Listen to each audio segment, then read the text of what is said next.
हरे कृष्णा। सही भक्तों का स्वागत है आज की भगवत गीता क्लास में। तो पहले हम मंगलाचरण करते हैं। ओम अज्ञानतिमिरान्धस्य ज्ञानञ्जनशलाकया चक्षुरुन्मीलितं येन तस्मै श्रीगुरुवे नमः। श्रीचैतन्यमनोभीष्टं स्थापितं येन भूतले स्वयं रूपः कदा मह्यं ददाति स्वपदान्तिकम्।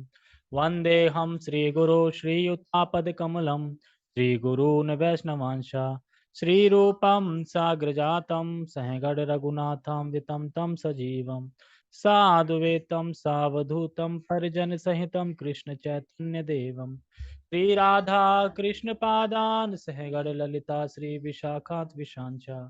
हे कृष्ण करुणा सिंधु दीनबंधु जगतपते गोपेश गोपिका कांता राधा कांता नमस्तते। तप्त कांचन गौरांगी राधे वृंदावनेश्वरी वृषभानुसुते देवी प्रणमामि हरिप्रिये। वाञ्छाकल्पतरुभ्यश्च कृपा सिन्धुभ्य एव च पतितानां पावनेभ्यो वैष्णवेभ्यो नमो नमः। जय श्री कृष्ण चैतन्य प्रभु नित्यानंद श्री अद्वैत गदाधर शिवासादि गौर भक्त वृंद। हरे कृष्णा कृष्णा कृष्णा हरे हरे हरे राम राम राम हरे हरे। रामाय रामभद्राय रामचंद्राय वेदसे रघुनाथाय नाथाय सीताय पते नमः। नमः विष्णुपादाय कृष्णपृष्ठाय भूतले श्रीमते भक्तिवेदान्ता स्वामिनि इति नामिने। नमस्ते सारस्वते देवे गौरवाणी प्रचारिणे निर्विशेष शून्यवादी पश्चात देश तारिणे। हरे कृष्णा। ठीक है, सबको श्लोक दिखाई दे रहा है? नहीं दिखाई दे रहा? हाँ, दे रहा है। तो देखिए, ये श्लोक बहुत अच्छा है क्योंकि इस अध्याय के स्टार्टिंग में अर्जुन ने दो प्रश्न किए। त्याग क्या है, संन्यास क्या है, मैं इच्छुक हूं, मैं जानना चाहता हूं, ये अलग अलग हैं या एक ही हैं? जो भी हो आप मुझे बताइए। उसके बाद फिर भगवान ने बताया और फिर लास्ट के श्लोक में बोला था, यानी 18.4 में, कि दो लोग हैं जिनके दो मत हैं। पहले लोग बोलते हैं कि हमें कर्मों को या यज्ञ को त्याग देना चाहिए। क्यों त्याग दें, कैसे त्यागना चाहिए? तो कह रहे दोषवत त्याग देना चाहिए। जैसे किसी चीज में कोई दोष होता है उसको हम त्याग देते हैं, उसी प्रकार से त्याग देना चाहिए क्योंकि इसमें हिंसा होती है। ये बताते हैं क्योंकि इसमें हिंसा होती है, क्योंकि श्रुति कहती है ना, माम हिंसा सर्वभूतानि।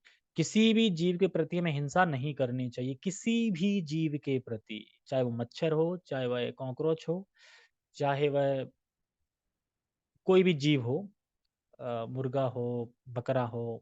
लोग ना देखते नहीं है, तो कोई भी जीव हो, किसी के प्रति हिंसा नहीं करनी है, ऐसा श्रुति बोलती है। इसलिए हमें यज्ञ को त्याग देना चाहिए, क्योंकि करेंगे तो हिंसा होगी। ठीक है। दूसरे लोग क्या बोल रहे थे? दूसरे लोग कहते नहीं, यज्ञ दान तपस्या, ये अपने जो नित्य कर्म है ये नहीं त्यागने चाहिए। क्यों नहीं त्यागने चाहिए? क्योंकि ये हमें शुद्ध करने वाले होते हैं। और दूसरा, क्योंकि भगवान बोलते हैं यज्ञ दान तपस्या के कर्म हमें नहीं त्यागने चाहिए। इसमें बोलेंगे यज्ञ दान तपा कर्मा ना त्याज्यम कार्य में तथा, तो इसलिए हमें नहीं त्यागने चाहिए। अब हमने दो मत सुन लिए और कह रहे हैं कि अगर कोई कर्म या यज्ञ कर रहा है अपनी इंद्र तृप्ति के लिए तो हिंसा होगी उसमें, लेकिन अगर वही वो कार्य भगवान के लिए कर रहा है तो हिंसा नहीं होगी। तो फिर इसलिए नहीं त्यागना चाहिए, करना चाहिए। अब तो कंफ्यूजन हो गई, करें कि नहीं करें, दोनों वेद के दे रहे हैं प्रमाण, क्या करें? तो इसलिए भगवान अब बता रहे हैं कि त्यागना है या नहीं त्यागना है। तो एकदम ये बात को डाल लो दिमाग में सही से कि यज्ञ दान तपा कर्मा ना त्याज्यम कार्य में तत्। भगवान ये कह रहे हैं ना त्याज्यम, नहीं त्यागने हैं। भगवान का निष्कर्ष चल रहा है। ठीक है। तो भगवत गीता 18 अध्याय श्लोक क्रमांक 5 को हम पढ़ रहे हैं, तो दोहराना मेरे पीछे। यज्ञ दान तपः कर्म ना त्याज्यम कार्यमेव तत् यज्ञो दानम तपश्चैव पावनानि मनीषिणाम्। यज्ञ दान तपः कर्म न त्याज्यम कार्यमेव तत् यज्ञो दानम तपश्चैव पावनानि मनीषिणाम। देखो हम कह रहे हैं यज्ञ दान तपः कर्मा न त्याज्यम कार्यमेव तत्। एव तत् मतलब कार्यम एव तत्। तो कार्य में एव तत् का मतलब है निश्चित ही। निश्चित ही, निश्चित ही क्या करना है? तो कह रहे हैं कार्य मेव तत्, एव तत्। एव तत् का मतलब तो निश्चित ही, तत् मतलब निश्चित ही क्या करना है? यज्ञ दान तप कर्म को नहीं त्यागना है। यानी निश्चित ही यज्ञ दान तप ये जो कर्म है इनको नहीं त्यागना, निश्चित ही। यानी कुछ भी हो जाए त्यागना नहीं है। और क्या आप त्याग सकते हैं? ऐसा हो सकता है खाली बैठ जाओ, बिल्कुल बिल्कुल खाली। खाली बैठना भी एक मुसीबत है। जैसे एक एक प्रभु जी बता रहे थे इसके ऊपर कि एक इंसान था।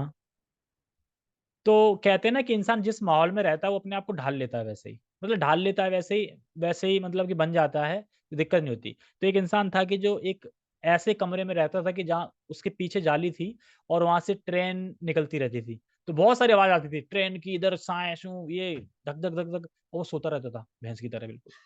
अब अचानक उसे फ्लैट में जाना पड़ा और फ्लैट में एकदम शांत, बिल्कुल शांत, उसे नींद नहीं आ रही, शांत में नींद नहीं आ रही। तो वो गया और वहां पे एक रात रहा और उसने पूरा रिकॉर्डिंग करी पूरी रात वो आवाज की। और फिर टेप रिकॉर्ड जाके फिर फ्लैट में आके वो चालू करके फिर सोता था। समझ गए? फिर सोता था वो, उसे नींद नहीं आती थी। तो यानी आदत पड़ जाती है। जैसे कि हमने देखा है ना कि दिल्ली में भी छोटे छोटे झोंपड़ी नहीं बने हैं जो रेलवे स्टेशन के बगल में है, और वहां पे ट्रेन तो आती रहती है, कितना हॉर्न तेज होता है ट्रेनों का, और वो सोते रहते हैं वहीं बगल में पड़े। अब वो सब छोड़ो, जो प्लेटफॉर्म पे सोते रहते हैं रोड के बगल, थोड़े रोड पे गाड़ियां निकलती है ना, पौ पौ टै टै करती हैं, लेकिन वो एकदम सोते हैं बढ़िया से। हो सकता है हमसे अच्छी नींद सोते हैं वो, बढ़िया से सोते हैं वो। तो यही बता रहे थे कि सोन प्रभुपाद जी भी तात्पर्य में बोलते हैं कि सोने के बाद क्या पता चल रहा है कि तुम महल में सो रहे हो कि झोंपड़ी में सो रहे हो कि रोड पे सो रहे हो। सोने जैसा एक सा आनंद है। कुत्ता सोता है, आप भी सोते हो। कुत्ता सोने के बाद और आप सोने के बाद दोनों एक ही जैसा आनंद ले रहे हैं सोने के बाद। तो तुमने क्या तरक्की करी? तो ऐसा प्रभुपाद जी बोलते हैं अपने कई तात्पर्यों में। तो मैं ये क्यों बता रहा था? ये बता रहा था कि हाँ, हाँ, खाली नहीं बैठ सकते, तो कर्म तो करना ही है। तो ये यहाँ पे बता रहा है कि यज्ञ दान तपा कर्मा ना त्याज्यम कार्य नहीं बता। अब मैं प्रश्न पूछूं क्यों नहीं त्यागना चाहिए? सिंपल आवाज भगवान कह रहे हैं इसलिए है। और बताओ, एग्जाम्पल देके क्यों नहीं त्यागने चाहिए? क्योंकि इस श्लोक में अगली लाइन बता रहे हैं इसलिए नहीं त्यागना चाहिए। यज्ञो दानम तपस्या पावनानी मनीषिणाम। पावनानी मनीषिणाम। जो मनीषगण है, जो मनीषिणा है, मनीष मतलब जो मनुष्य हैं, जो बुद्धिमान लोग हैं, इनको भी पवित्र करने वाले होते हैं यज्ञ दान तपा कर। समझ गए? इसलिए नहीं त्यागना चाहिए, क्योंकि हम शुद्ध हो रहे हैं, इसी से हो रहे हैं। मान लो आप कर्म करना छोड़ दो ये यज्ञ दान तप भगवान के संबंध में, तो शुद्ध हो पाओगे? क्योंकि हम शुद्ध तो इसी से हो रहे हैं ना, कर्म करके ही। तो इसीलिए इसमें कह रहे हैं क्यों नहीं त्यागने चाहिए। तो अगर कोई बोले देखो हम तो शुद्ध हो गए हैं, हम तो शुद्ध हो गए हैं, हम तो पवित्र हो गए हैं, हम तो मनीषी हो गए हैं, बुद्धिमान हो गए हैं, बुद्धू लोग हैं ना, उनके लिए है, तो हम तो त्याग देंगे ना। बुद्धू लोग हैं ना, उनके लिए है कर्म करना, हम तो त्याग देंगे। तो कह रहे नहीं, हम तो शुद्ध हो गए हैं, भले ही हम शुद्ध हो गए हैं, तब भी हमें कर्म नहीं त्यागने हैं। इसीलिए कह रहे हैं यज्ञो दान तपस्या व पावनानी मनीषिणाम। कहने का मतलब यह है कि यज्ञ दान तपस्या निश्चित ही जो मनीषी हैं, जो बुद्धिमान हैं, ज्ञानी है, उनको भी पावन करने वाली यानी पवित्र करने वाली है। भले ही कोई बुद्धिमान है, पावन है, उसको भी पवित्र करने वाला है। इसलिए यज्ञ दान तपस्या नहीं त्यागनी है। तो पहली लाइन हम बता रहे हैं कि यज्ञदान तपस्या कभी नहीं त्यागनी चाहिए, और दूसरी लाइन में बता रहे हैं कि क्यों नहीं त्यागे, क्योंकि यह पवित्र लोगों को भी पवित्र करने वाली है। दोनों लाइन का समझ गए? पहली लाइन में नहीं त्यागना चाहिए, दूसरी लाइन में जो पवित्र लोग हैं उनको भी पवित्र करने वाला है, इसलिए नहीं त्यागना है। देखो, इस जगत में एक जगत का स्वभाव है, मतलब जो ब्रह्मांड की सृष्टि करी है भगवान ने, तो उसका एक स्वभाव है, सृष्टि इस तरीके से भगवान ने करी है कि ये हमारी चेतना को दूषित करेगा ही करेगा। मतलब सृष्टि ऐसी बनी है कि हमारी चेतना दूषित करेगा करेगा। कोई बोले अच्छा ऐसे कैसे, हम तो नहीं समझ सकते। आप 5 दिन भक्ति का कोई कार्य मत करो, ठीक है? रीडिंग मत करो, हेयरिंग मत करो, माला मत करो, फिर बताओ कि तुम्हारी चेतना कैसी है? कैसा लग रहा है? वो सब छोड़ो, अगर बुखार आ गया ना और 3-4 दिन माला भी अगर अप डाउन हो रही है, दिन में हो रही है, कभी हो रही है, तो तुम माला में सुबह जप करोगे ना, मन भी नहीं लगेगा उसमें। या शाम को कथा सुनना बंद कर दो डेली, और फिर बताओ सुबह कितना मन लग रहा है जप करने में। शाम को कथा सुनना बंद कर दो। हैं? कथा मन नहीं लगता? अरे तो अब शुद्ध वैष्णव को थोड़ी लगेगा। शुद्ध तुम ऊपर के लेवल पे आ गया। अरे तब हाँ, तो अब समझ में आ गया ना, तबीयत खराब होने पे नहीं लग रहा है ना, तो इसीलिए बता रहे हैं कि ये जो सृष्टि करी गई है वो इसी डिजाइन से करी गई है कि हमारी चेतना दूषित होगी ही होगी। इसलिए भगवान कह रहे हैं तुम्हारी चेतना तो दूषित होगी, और तुम अगर यज्ञदान तप नहीं करोगे तो शुद्ध कैसे होगे? समझ में आ रहा है? लिंक समझ में आ रहा है? शुद्ध कैसे होगे? तो इसीलिए भगवान कह रहे हैं कि बनाई इस तरीके से क्या है। और ऊपर से देखो, हम उठने का प्रयास कर रहे हैं यज्ञ दान तपा कर्म करके, ऊपर उठने का प्रयास। लेकिन अगर हम यही त्याग देंगे तो हम फिर स्वाभाविक है अपने आप ही नीचे गिरेंगे ही गिरेंगे। इसमें कोई दोहराए नहीं है, कोई ये नहीं बोल सकता कि गिरेंगे नीचे के नहीं गिरेंगे, गिरेंगे ही नीचे। ठीक है? इसलिए बताते हैं कि हमारा जो उत्साह है वो कभी डाउन ना हो। इसलिए प्रभुपाद जी ने पूरी खिचड़ी बना के दे दी है। सुबह 4 बजे जगो, 4 बजे जगो सुबह। सुबह 4 बजे जग के क्या करना है? नहा धो के फ्रेश होके क्या करना है? मंगल आरती अटेंड करनी है, फिर जपा करना है, फिर जपा करके फिर क्लास लेनी है, क्लास में प्रसाद लेना है। यानी पूरा मॉर्निंग प्रोग्राम हो गया ना कृष्ण भावना भावित। अब तुम चार्ज हो गए एकदम बढ़िया, सेवा के लिए चार्ज हो गए, सेवा कर रहे हो या फिर बाहर जॉब कर रहे हो, सबके लिए चार्ज हो। अब पूरे दिन हम जो काम कर रहे हैं उसमें फिर हमारी चेतना दूषित होगी, चेतना तो होगी होगी दूषित।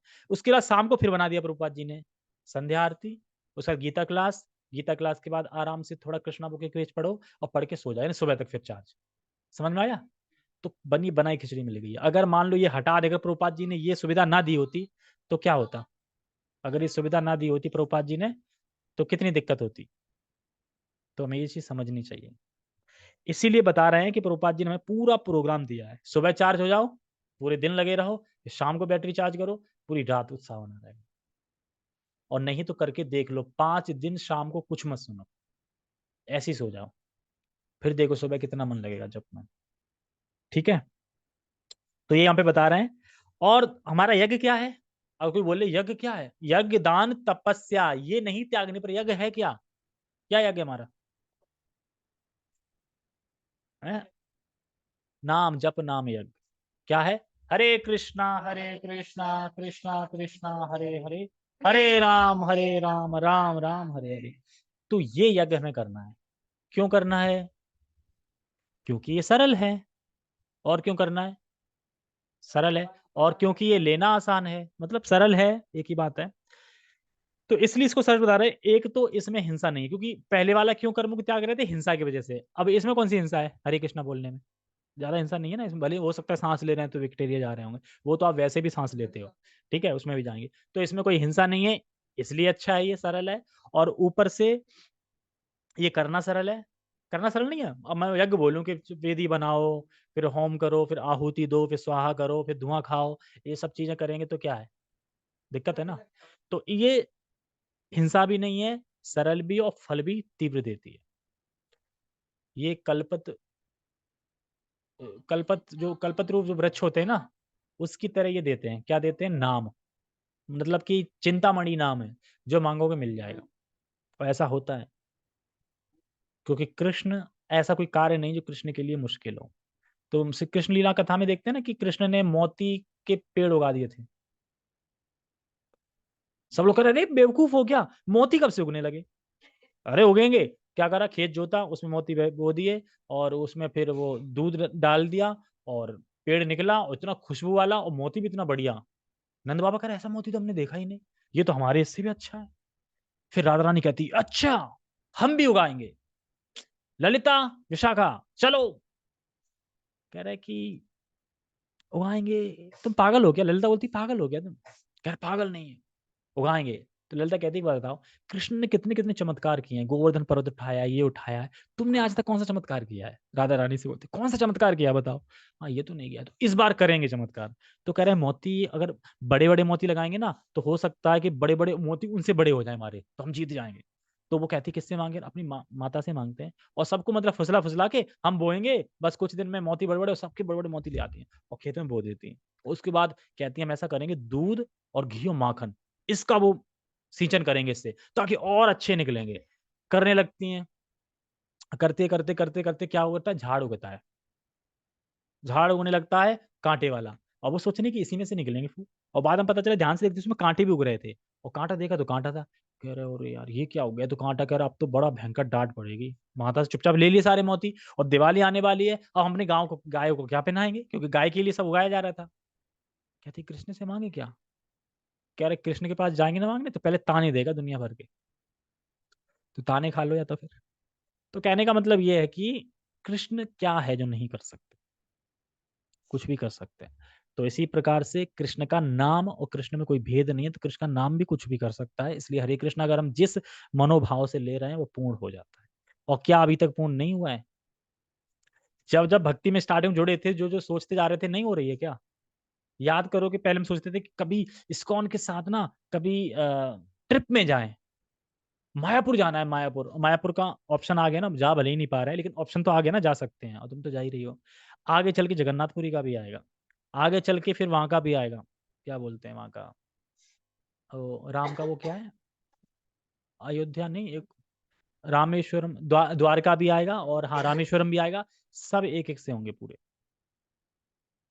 ठीक है, हरिद्वार भी आएगा, हरिद्वार भी जाएंगे। तो सब चीज़ें होती जा रही ना, इच्छा पूरी। मेरी तो साक्षात इच्छा मैंने देखी कि जब मैं स्टार्टिंग में कोरोना के बाद जुड़ा था, तो प्रभु जी मतलब कि 2-3 क्लास संडे सैटरडे लेने के बाद प्रभु जी से ही बोले, प्रभु जी मन करता है वृंदावन जाएँ भक्तों के संग। और फिर अगले ही हफ्ते उन्होंने न्यूज़ दे दी, तब तुम भी गए थे ना फर्स्ट मैर में, न्यूज़ दे दी कि बस जा रही है वृंदावन, कौन-कौन जा रहा है, तो फिर हम गए थे। तब तो सब लोग गए थे ना, तुम, अवधेश, तुम, मैं हैं, हाँ 3 जने गए थे। और 5 कितने, ₹700 में था ट्रिप, या 500? हज़ार-हज़ार लिए थे पहले। 3-300, ₹700 में ट्रिप हुआ था। कितना बढ़िया ट्रिप था। हाँ, तो भगवान का नाम सब पूरा करता है। फिर हमने सोचा धीरे-धीरे कि चलो कुछ पढ़ाया जाए, तो पढ़ने की व्यवस्था भी हो गई, लैपटॉप भी आ गया फ्लिपकार्ट से फ्री में, ठीक है? और ये तो पैसे वाला है, फ्री वाला तो बिक गया। तो फ्लिपकार्ट ने दे दिया कि भई तुम कथा करना चाह रहे हो तो ले लो कोई। फिर ये भी आ गया, फिर माइक भी आ गया, मतलब धीरे-धीरे व्यवस्था बनती जा रही है, जैसा बढ़ते जा रहे हैं, होता जा रहा है। तो मैं तो देखता हूँ कि होता है। ठीक है, हम श्लोक पे आते हैं वापस। तो ये यहाँ पे बता रहे हैं कि यज्ञ मतलब हरे कृष्णा यज्ञ करना चाहिए। तो और ये यज्ञ कब छोड़ना चाहिए? कभी नहीं छोड़ना चाहिए, मरते दम तक करना है। और यज्ञ का मतलब विभिन्न प्रकार के यज्ञ भी होते हैं। विभिन्न प्रकार के यज्ञ का मतलब होता है कि अग्नि का यज्ञ, अग्नि का यज्ञ होता है ना, अग्नि का यज्ञ भी होता है, आहुति डालने का भी यज्ञ होता है, तो विभिन्न प्रकार के यज्ञ भी होते हैं। तो विवाह भी एक यज्ञ है, प्रभुपाद जी अपने तात्पर्य में बताएँगे कि ये विवाह भी एक यज्ञ है। क्यों यज्ञ है? विवाह यज्ञ क्यों है? प्रभुपाद जी अपने तात्पर्य में बताएँगे, विवाह भी एक यज्ञ है। तो यज्ञ की बात चल रही है ना, तो यज्ञ हरे कृष्णा यज्ञ बता दिया मैंने, सर्वश्रेष्ठ यज्ञ है। लेकिन और भी विभिन्न प्रकार के यज्ञ होते हैं, तो विवाह भी एक यज्ञ है, अगर वह कृष्ण भावनावित किया जाए तो। कृष्ण भावनावित संतान उत्पत्ति के लिए विवाह किया जाए, तो वो विवाह यज्ञ है। और वैसे भी हम जो भी कर्म भगवान के संबंध में करते हैं, भगवान के लिए करते हैं, वह यज्ञ माना जाता है। चाहे भले ही तुम नहा रहे हो, वो भी यज्ञ है, अगर भगवान के लिए नहा रहे हो तो। अपने लिए नहा रहे हो तो कर्म है फिर, ठीक है? तो यज्ञ मतलब वह कार्य जो भगवान को प्रसन्न करने के लिए होते हैं, उन्हें यज्ञ कहते हैं। दूसरा क्या है? यज्ञ के बाद दान। दान क्या है? कौन-सा दान? भगवान कह रहे हैं यज्ञ नहीं त्यागना चाहिए, दान नहीं त्यागना चाहिए, तपस्या नहीं त्यागनी चाहिए। तो यज्ञ बता दिया क्यों नहीं त्यागना चाहिए, अब दान पे आ जाओ, दान क्यों नहीं त्यागना चाहिए? और दान है क्या? सर्वश्रेष्ठ दान क्या है बताओ? कौन बताएगा? भगवत गीता का दान कितनी करी तुमने?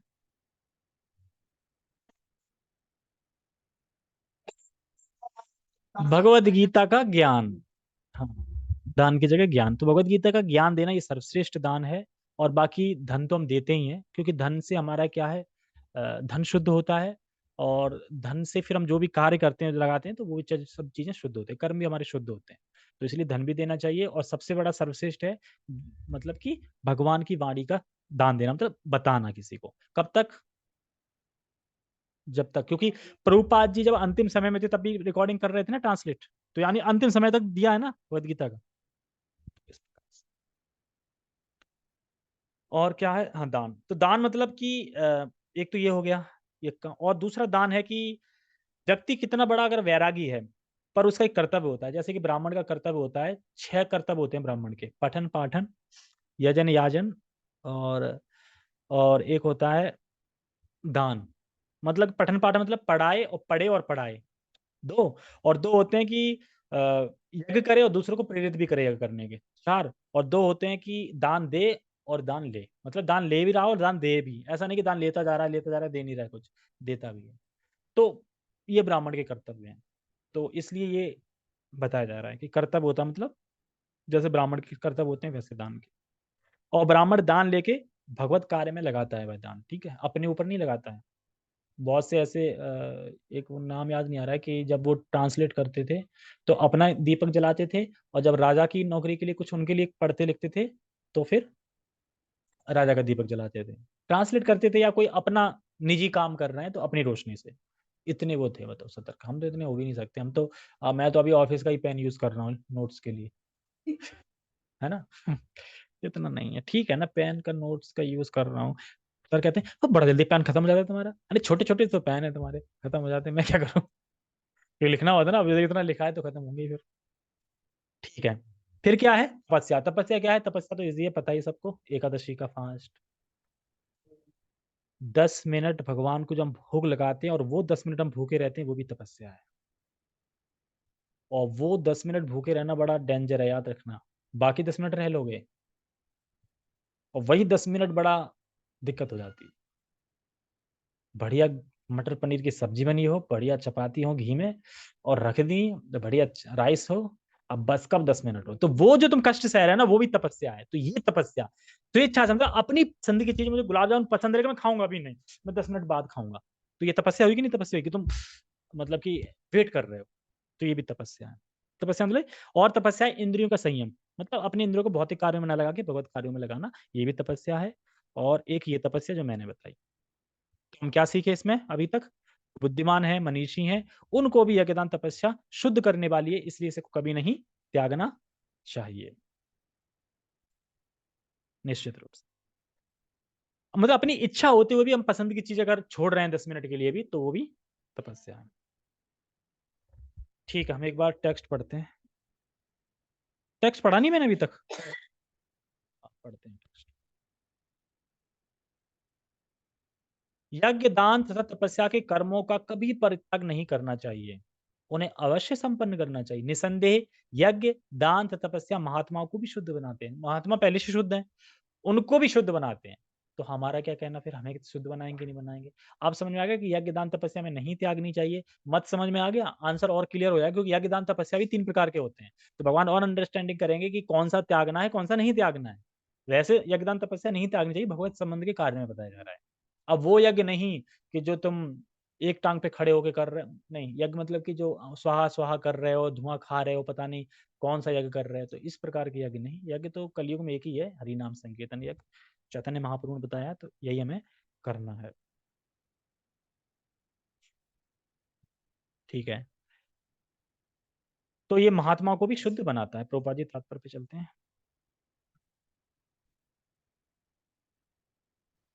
योगी को चाहिए कि मानव समाज की उन्नति के लिए कर्म करें। तो मानव समाज की उन्नति कैसे होगी? जब हम भगवत कार्य करेंगे, दूसरों को शिक्षा देंगे, अच्छे संस्कार देंगे, तो उन्नति होगी। ठीक है? और एक चीज़ समझ लो, देखो, हमें क्यों हम मतलब क्यों ये यज्ञ, दान, तपस्या हमें शुद्ध बनाते हैं? किस तरीके से शुद्ध बनाते हैं? देखो, हम जन्म-जन्मांतर कृष्ण से विमुख होके भोग के कार्य कर रहे हैं, ठीक है? कर रहे थे, मतलब अभी तक भी कर रहे हैं। भोग के कार्य कर रहे हैं। भोग के कार्य कब कर सकते हैं? हम कृष्ण को भूल गए हैं। कृष्ण को भूले तभी तो भोग कर रहे हैं। कृष्ण अगर याद होते तो भोग करते नहीं। तो कर रहे हैं। तो उनकी क्या छाप हमारे मन में पड़ी है? करोड़ों-करोड़ों का जन्मों से कर रहे, छाप पड़ी है। अब छाप पड़ी है तो भले ही हमें पीछे नहीं दिख रहा है, पीछे तो नहीं दिख नहीं रहा हमें, ना आगे का हमें पता है क्या है। लेकिन जब हम ये जो याद है नहीं, लेकिन उसकी वजह से भक्ति, जैसे अभी हम जब भक्ति करते हैं तो होता है कि हमारा मन नहीं लगता है, समझ में नहीं आता है। तो इसका कारण क्या है? क्योंकि हमें नहीं पता, लेकिन हमारे वो मन पे छाप पड़ी है भोगों की, इसलिए हमारे अंदर घुस नहीं पाता है ये सारा कुछ भक्ति का ज्ञान। तो आप भक्ति से कनेक्ट, जो भी भक्ति से संबंध हम जो भी कार्य करते हैं, तो वो फिर हमें धीरे-धीरे शुद्ध करते हैं। तो इसीलिए कह रहे हैं यज्ञ, दान, तपस्या नहीं त्यागनी चाहिए, हमें शुद्ध करने वाली होती है। मनुष्य को आध्यात्मिक जीवन तक ऊपर उठाने के लिए अनेक संस्कार पवित्र कर्म हैं, समझे? मनुष्य को ऊपर उठाने के लिए देखो इससे पहले जब इंसान पैदा होता है तो वो शूद्र मतलब शूद्र होता है क्योंकि शूद्र फिर उसके संस्कार होते हैं, मुंडन संस्कार, ये संस्कार, वो संस्कार, विवाह संस्कार भी होता है, लास्ट में अंतिम संस्कार भी होता है, 16 संस्कार होते हैं, उसमें लास्ट में अंतिम संस्कार भी होता है। संस्कार बहुत ज़रूरी हैं, ये संस्कार ही व्यक्ति को ऊपर उठाते हैं। जैसे ब्राह्मण का संस्कार होता है, तो जनेऊ मिलता है, तो वो भी जनेऊ संस्कार होता है, तो उससे ऊपर उठते हैं हम। इस प्रकार से, तो इसीलिए यहाँ पे कह रहे हैं कि अनेक प्रकार के पवित्र संस्कार हैं, उसमें एक विवाह उत्सव भी है, मतलब उसमें एक विवाह भी है। प्रभुपाद जी विवाह को ले रहे हैं कि विवाह भी एक यज्ञ है, अगर हम कृष्ण के संबंध में कर रहे हैं तो। तो इसलिए यहाँ पे कह रहे हैं, विवाह उत्सव उदाहरण था तो विवाह उत्सव एक यज्ञ माना जाता है। यह विवाह यज्ञ कहलाता है। क्या एक सन्यासी जिसने अपना पारिवारिक संबंध त्याग कर संन्यास ग्रहण कर लिया है, विवाह उत्सव को प्रोत्साहन विवाह उत्सव को प्रोत्साहन दे? भगवान कहते हैं कि कोई भी यज्ञ जो मानव कल्याण के लिए हो, उसका कभी भी परित्याग ना करें। विवाह यज्ञ मानव मन को संयमित करने के लिए है, जिससे आध्यात्मिक प्राप्ति के लिए वह शांत बन सके। देखो इसमें कह रहे हैं कि मानव मन को संयमित करने के लिए है और बोल रहे हैं कि जिससे आध्यात्मिक प्राप्ति के लिए वह शांत बन सके। सन्यासी को भी चाहिए कि वह विवाह यज्ञ की संस्तुति अधिकांश मनुष्यों के लिए करे। तो इसको पूरा समझो क्या कहना चाह रहे हैं। ये एग्जाम्पल प्रभुपाद जी के जीवन से हम समझ सकते हैं कि जब वह अमेरिका गए थे, तो अमेरिका में देखते हैं कि वहाँ का कैसा कल्चर है। एक तो हिप्पी लोग थे वहाँ पे और दूसरा वहाँ पे विदाउट मैरिज करके लोग रहते थे साथ में। तो प्रभुपाद जी सोचते हैं ये तो वैदिक सभ्यता के अनुसार नहीं है। और जबकि प्रभुपाद जी तो सन्यासी थे। प्रभुपाद जी क्या पड़ी है कि वो शादी करी है कि नहीं करी है, लेकिन फिर भी प्रभुपाद जी ने सभी हिप्पियों की मतलब हिप्पी थे जो ऐसे रहते थे, उनकी शादी करवाई। शादी करवाई ना, तो कोई इसीलिए यहाँ पे लिख कर है कि सन्यासी को क्या विवाह उत्सव के लिए मतलब वो क्या था ऊपर लाइन? प्रोत्साहन देना चाहिए, मतलब सन्यासी को। तो बता रहे हैं कि इसमें प्रभुपाद जी का कोई वो नहीं था मतलब प्रभुपाद जी को इसमें लाभ हो रहा, कुछ हो रहा है, लेकिन उनके लाभ के लिए। कि वो अगर शादी के बंधन में बंधेंगे और फिर भक्ति करेंगे, एक मतलब कि अच्छा जीवन जिएँगे और नियम इंद्रिय संयमित करेंगे क्योंकि जो शादी होती है वो व्यक्ति की इंद्रिय संयमित करने के लिए होती है, इसलिए। तो और उससे क्या धीरे-धीरे भक्ति में आगे बढ़ेगा, जैसे देखें ना कि प्रभुपाद जी के जो डिसाइपल हैं, वो जो गृहस्थ थे, उन्होंने लंदन में जाके कितना प्रचार किया था। 3 जोड़ी भेजी थी, खूब प्रचार किया था बढ़िया से, भारत में भी किया, वो अच्छे भक्त बने, जबकि मैरिड थे दोनों। अगर उनकी शादी ना कराई होती और वैसे ही रह रहे होते तो भक्ति नहीं बनाते क्योंकि शादी के बाद नियमित हो जाता है और नियमित होने के बाद क्या है कि फिर वो भक्ति करते हैं तो मन शांत होता है तो वो आगे बढ़ते हैं। इसलिए कह रहे हैं कि ये विवाह उत्सव भी एक यज्ञ है, मन शांत बनाने के लिए, नियमित करने के लिए।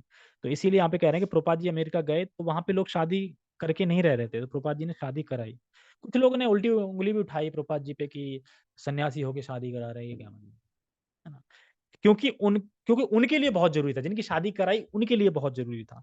तो इस तरह निम्न तरह से जीवन मतलब वो निम्न तरह से जीवन जी रहा था, मतलब कुत्ते-बिल्ली की तरह जीवन जी रहा था, उसको उठाया ऊपर, शादी करा के, मैरिड करा के प्रभुपाद जी ने। और शादी के बाद वह भक्ति सीख गए, भक्ति करने लगे और बड़े-बड़े प्रचारक बन गए और प्रचार किया बहुत। शादी नहीं होती तो नहीं कर पाते, तो इसीलिए। और उनसे उनका मन भी शांत हुआ। तो यही बात बता रहे हैं कि एक खुद व्यक्ति भोग से निर्वृत्त है, पर अन्य लोग जो अभी जिनकी चेतना उच्च नहीं है, उनको वह इस प्रकार इंस्ट्रक्शन दे सकता है। यानी प्रभुपाद जी तो निर्वृत्त थे, मतलब मतलब निवृत्त थे भोग से या सब चीज़ से, लेकिन फिर भी अन्य लोग जो जो मतलब कि निम्न कोटि के हैं, जो निम्न उसमें पड़े हुए हैं, उन लोगों को ऊपर उठाया कि ताकि मतलब वो भक्ति कर सकें, मन शांत हो सके, तो ये सब इंस्ट्रक्शन दे सकता है एक। तो यही चीज़ यहाँ पे डिस्कस कर रहे हैं तो। और कह रहे हैं, सन्यासी को भी चाहिए कि वह इस विवाह की यज्ञ की संतुष्टि अधिकांश मनुष्यों के लिए करे। अधिकांश मनुष्य का मतलब होता है कि जो शादी करना चाहते हैं। सबको नहीं, ब्रह्मचारी को नहीं बोल रहे, जो शादी करना चाहते हैं। जैसे प्रभु जी बता रहे थे ना लेक्चर में, कि जब भी ये मन में आए ना कि ब्रह्मचारी के मन में जब भी ये सवाल आ जाए, शादी करूँ या ना करूँ, तो कर लेनी चाहिए शादी। कौन-सा प्रश्न आए? क्योंकि ब्रह्मचारी के मन में ये आना ही नहीं चाहिए कि शादी करूँ कि नहीं करूँ। लेकिन आ गया ना मन में करूँ कि नहीं करूँ, तो फिर कर लेनी चाहिए क्योंकि फिर वो क्या है ना, नहीं करेगा तो वो बिल्कुल फिर रास्ते से हट जाएगा। क्योंकि फिर वो भ्रमित हो जाएगा, मन नहीं लगेगा, हर चीज़ वही माइंड में दौड़ता है। इसलिए शादी कर लो, फिर भक्ति करते रहो। क्या ग्रस्त होके भक्ति नहीं करे? प्रशांत मुकुंद प्रभु एग्जाम्पल है। भक्ति करके भाई अगर उनकी ट्रिप में कोई चला गया, तो वो कथा ही सुनता रहेगा। उनकी जब भी ट्रिप जाती है, 6-6 कथा आ जाती है। जहाँ गए वहीं बैठ के कथा चालू। हाँ, तो फिर जहाँ जाते हैं वहीं स्टार्ट हो जाती है। तो उस तरीके से हमें समझना चाहिए कि जो ग्रस्त हैं, तो इसीलिए यहाँ पे विवाह को एक उत्सव मनाया जा रहा है, मतलब कि एक यज्ञ बताया जा रहा है, अगर वह कृष्ण भावनावेद के लिए है तो, नहीं तो फिर नहीं। आगे बढ़ते हैं। सन्यासियों को चाहिए कि स्त्रियों का संग ना करें, लेकिन इसका अर्थ यह नहीं है कि जो व्यक्ति अभी जीवन की निम्न अवस्थाओं में है, अर्थात जो तरुण है, वह विवाह यज्ञ में पत्नी न स्वीकार करे। ये बता रहे हैं ना, ये मैंने बताया कि जो निम्न उसमें है, वह स्वीकार कर सकता है। सारे यज्ञ परमेश्वर की प्राप्ति के लिए हैं, समझ में आ गया? सारे यज्ञ, मतलब जितने भी यज्ञ है ना, जो संस्कार होते हैं, यज्ञ होते हैं, तो उनकी मेन क्या है, मतलब कि लक्ष्य कृष्ण को प्राप्त करना। तो सारे यज्ञ परमेश्वर की प्राप्ति के लिए हैं, निम्नतर अवस्थाओं में यज्ञों का परित्याग नहीं करना चाहिए। इसी प्रकार दान हृदय की शुद्धिकरण या संस्कार के लिए है। यदि दान सुपात्र को दिया जाता है, तो इससे आध्यात्मिक जीवन में प्रगति होती है। तो ये तो निकल गया रजोगुण तमोगुण दान जो आया था ना, कि दान सुपात्र को देना चाहिए, यानी भक्त को देना चाहिए। ऐसा जो उपदेश दे सके, जो तुम्हारे उसको नष्ट कर सके, जो तो अविद्या है उसको नष्ट कर सके और तुम्हारे जन्म मृत्यु चक्र को रोक सके, सुपात्र को देना चाहिए। तो इससे आध्यात्मिक जीवन में प्रगति होती है, जैसा कि पहले वर्णन किया जा चुका है। यानी 17वें अध्याय में आया था ना शुद्धा की बात, इससे पहले अध्याय था ना। हाँ, तो उसमें बता चुके हैं रजोगुण तमोगुण सतोगुण। ठीक है, नेक्स्ट आएगा, उसमें भगवान बताएंगे कि जो यज्ञ दान तपस्या है, उनके भी गुण होते हैं, रजोगुण सतोगुण तमोगुण। तो आगे आगे ये सब चलेगा। ठीक है, हरे कृष्णा। जगत गुरु शील प्रभुपाद की जय, श्रीमद् भगवद गीता की जय, निताय निताय गौर प्रेमानंदे। हरे कृष्णा।